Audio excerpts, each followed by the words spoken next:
மைன்யூட்டா வந்துட்டு ஆராய்ச்சி பண்ண வந்துட்டு ட்ரை பண்றாங்க. அப்படி பண்ணும்போது தான் சரி ஓகே, இது வந்துட்டு ஒரு ஆஸ்ட்ராய்டு மட்டும் இல்ல, இதுல என்னமோ ஒரு மர்மம் ஒளிஞ்சிருக்குதுன்றத வந்துட்டு எல்லாருமே வந்துட்டு கன்ஃபார்ம் பண்றாங்க. சரி ஓகே, இது என்ன பொருள், எப்படி இருக்கும் அப்படின்னு கேட்டீங்கன்னா, ஒரு ஒரு ஒரு சிகரெட் இருக்குல்ல, ஒரு சிகரெட்னா அந்த நார்மல் இதுல சுருட்டுன்னு சொல்லுவோம் இல்லையா?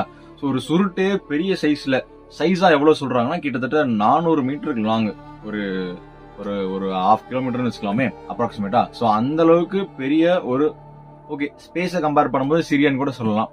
அந்த அளவுக்கு ஒரு ஆப்ஜெக்ட் தான் இந்த ஒரு ஆப்ஜெக்ட். ரொம்ப இந்த இது வந்து லென்த்ல நான் சொல்றேன், வித் வைஸ் பாத்தீங்கன்னா இன்னும் ரொம்பவே கம்மி.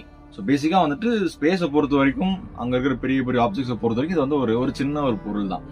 இனிஷியலா சயின்டிஸ்ட் இதை என்ன நினைக்கிறாங்கன்னா, சரி இது ஒரு ஆஸ்ட்ராய்டா இருக்கலாம் அப்படின்னு வந்துட்டு இதை வந்துட்டு ஆராய்ச்சி பண்ண ஆரம்பிக்கிறாங்க. ஆனா அங்கதான் வந்து சம்திங் அவங்களுக்கு வந்து